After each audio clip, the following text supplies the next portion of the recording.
warahmatullahi wabarakatuh. Alhamdulillahirabbil alamin, wassalatu wassalamu ala asyrofil anbiya wal mursalin wa ala alihi washabihi ajmain. Amma ba'du. Yang saya hormati Ibu Hajah Nunu atau Ustadz Kajol, yang saya hormati Ketua MWC PBNU Bapak Kiai Imron, yang saya hormati Bapak Camat yang diwakili sama Pak Gojali. Rencana Pak Camat tadinya mau hadir, berhubung ada halangan dia mewakilkan. Yang saya hormati Ketua PPK, yang saya hormati Pak Dan Romil yang diwakili Babinsa Jatreja, yang saya hormati tokoh masyarakat, tokoh agama, tokoh pemuda, yang saya hormati panitia, seluruh panitia dan DKM, bapak-bapak, ibu-ibu, para undangan yang berbahagia. Pada kesempatan yang berbahagia ini, saya ingin mengucapkan terima kasih kepada seluruh panitia dan warga Dusun Lamaran, serta yang menyumbangkan tenaga dan pikirannya untuk mensukseskan kegiatan Maulud Nabi Shallallahu Alaihi Wasallam. Mudah-mudahan kita semua bisa mengambil hikmah kebaikan di momentum Maulud Nabi ini. Bapak Ibu yang saya hormati, selanjutnya sehubungan tahun ini akan ada pemilihan kepala daerah, yaitu gubernur dan wakil gubernur, bupati dan wakil bupati.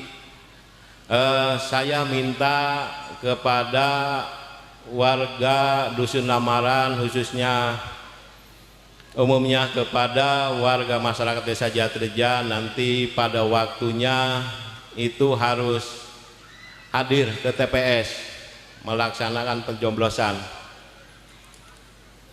Soalnya saya ditargetkan ingin kehadiran di atas 80%. 80%.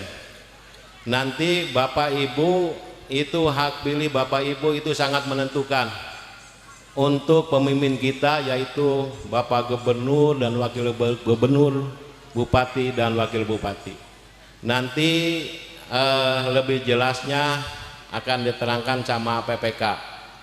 Cuma saya cuma mengingatkan aja, untuk calon gubernur dan wakil gubernur itu ada 4 calon. Ada 4 urutan, yang pertama 1, 2, 3. Nanti yang menerangkan PPK, saya nggak apa. Untuk bupati dan wakil bupati itu ada 3 calon. Yang pertama Pak Haji Ruhimat dan Pak Haji Aceng Kudus. Urutan kedua yaitu Pak Renaldi sama Pak Haji Maskur. Yang urutan ketiga Asep Rohman Dimyati sama Ibu Lina. Itu mangga Bapak Ibu silahkan nanti pilih pada waktunya, yaitu tanggal 27 November tahun ini. Silahkan pilih calon-calon itu, Pak, Bu, itu orang-orang baik, orang-orang pilihan, itu tidak diragukan lagi. Silahkan, itu menurut hati nurani Bapak Ibu. Nanti pada waktunya berangkat ke TPS silakan coblos. Silakan coblos yang mana yang Bapak suka atau Ibu suka. Jadi nanti bila ada beda pilihan, saya titip jangan dipermasalahkan. Kadang-kadang beda pilihan nanti pada ribut. Jangan sampailah. Pilkada ini yang saya inginkan aman, lancar dan damai. Sekali lagi nanti pada tanggal 27 November Bapak Ibu harus berangkat ke TPS, ditunggu kehadirannya untuk mencoblos, untuk menentukan pemimpin kita. Nanti di TPS cuma 2 surat suara, beda yang seperti kemarin banyak, sekarang cuma 2 surat suara. Nanti tinggal dibuka, mana yang ibu suka itu tinggal dicoblos aja. Mungkin itu aja yang dapat saya sampaikan, kurang lebihnya mohon maaf. Assalamualaikum warahmatullahi wabarakatuh.